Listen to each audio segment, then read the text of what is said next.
Libya's parliament on Wednesday approved the country's new cabinet in a vote of confidence, the parliament spokesman said, but armed protesters cut the main road leading to the parliament, vowing not to leave until members of the ousted regime of dictator Muammar Gaddafi are excluded from political life.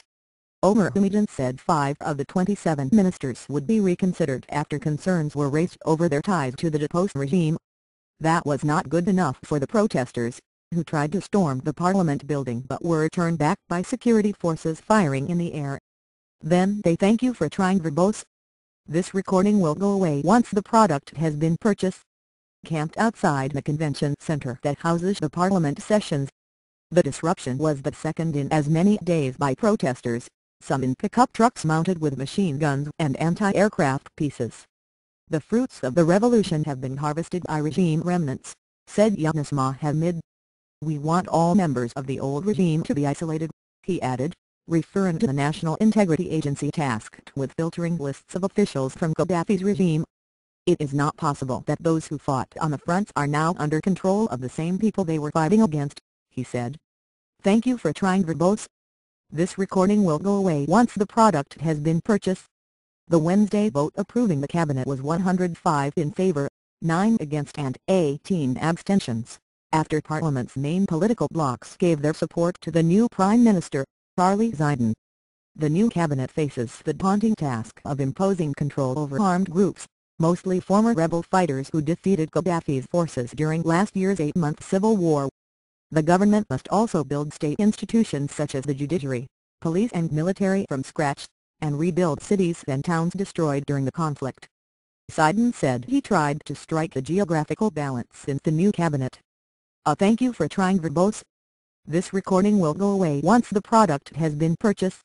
A year after the overthrow and death of Gaddafi, Libyans are seeking a broader distribution of political power among the country's 3 main regions, after decades of domination and discrimination by the dictator's highly centralized state based in the capital, Tripoli. Zaidan said he had talks with Libya's largest political blocs in parliament, the Alliance of National Forces by Western-minded and wartime Prime Minister Mahmoud Jibril and the Muslim Brotherhood's political arm Justice and Construction Party, to ensure support for his cabinet. Zaidan, the former human rights lawyer, is the second Prime Minister to be named by the 200-member Thank You for Trying verbose.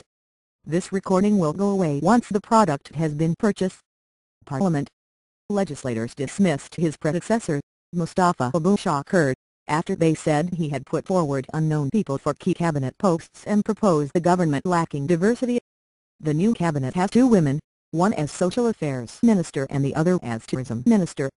The key posts of Defense Minister and Interior Minister went to representatives of the eastern city of Benghazi, where the revolt against Gaddafi began. Also, the cabinet has 3 ministers from the western city of Misrata and 1 from Zawiya.